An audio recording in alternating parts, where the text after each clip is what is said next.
संयुक्त किसान मोर्चाने अमरावती जिल्हाधिकारी कार्यालयावर निदर्शने केली। जागतिक व्यापार संघटनेतून बाहेर पडावे या प्रमुख मुद्द्याला घेऊन सदर आंदोलन होते। देशातील शेतमालाचे भाव पडण्याकरिताच WTOचा उपयोग झाला असे त्यांचे म्हणणे होते। शेतकरी शेतमजूर पेन्शन कायदा करा व किमान 10,000 रुपये दरमहा पेन्शन द्या। गायरान जमिनीवरील अतिक्रमण नियमित करा। वनाधिकारी कायद्याची अंमलबजावणी करून कसणाऱ्यांना जमिनी द्या। शेतकऱ्यांची सर्व प्रकारची कर्ज माफी करा। प्रधानमंत्री पीक विमा योजना आमूलाग्र बदल करून शेतकऱ्यांची हिताची बनवा। शेती संबंधित संसाधने GST मुक्त करा। स्मार्ट मीटर व विद्युत कंपनीचे खाजगीकरण थांबवा।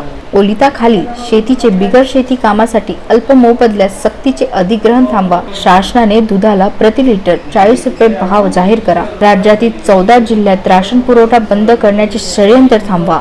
अभिव्यक्ती स्वातंत्र्यावर घाला घालणारे महाराष्ट्र जन सुरक्षा विधेयक मागे घ्या। शेतीला पुरेसा व नियमित दिवसाचा वीज पुरवठा करा। शेतमजुरांना किमान वेतन, रोजगार व सामाजिक सुरक्षेसाठी केंद्रीय कायदा करा। पावसाने झालेल्या शेतमालाची नुकसानीची भरपाई द्या। शेती आधारित प्रक्रिया उद्योगाचे धोरण राबवा आदी मागण्याकरिता हे आज आंदोलन करण्यात आले होते। संयुक्त किसान मोर्चा निमंत्रक अशोक सोनारकर आमच्या या आंदोलनामध्ये संयुक्त कामगार संघटना कृती समिती सुद्धा सहभागी आहे। WTOतून भारताने बाहेर पडावे, MSPचा कायदा आणावा, ज्याकरता 386 दिवस दिल्लीला आंदोलन चाललं, त्या आंदोलनाचा एक भाग म्हणून तो कायदा आणावा। शेतमालाचा आधारभावाचा कायदा करावा, शेतकरी पेन्शनचा कायदा करावा। एवढंच नाही तर असंघटित कामगार आणि शेतमजूर यांचासुद्धा पेन्शनचा कायदा करावा।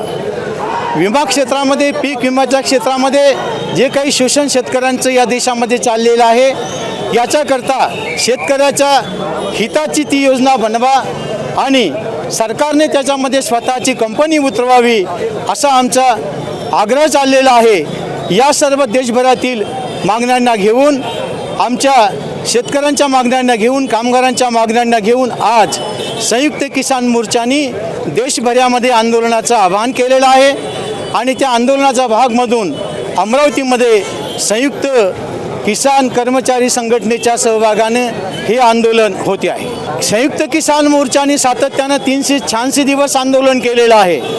हे आंदोलन संयुक्त किसान मोर्चाचं सातत्यानं सुरूच राहणार आहे।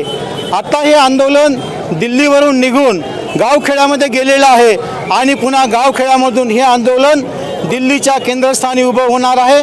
राज्यामध्ये हे आंदोलनं उभी होणार आहेत।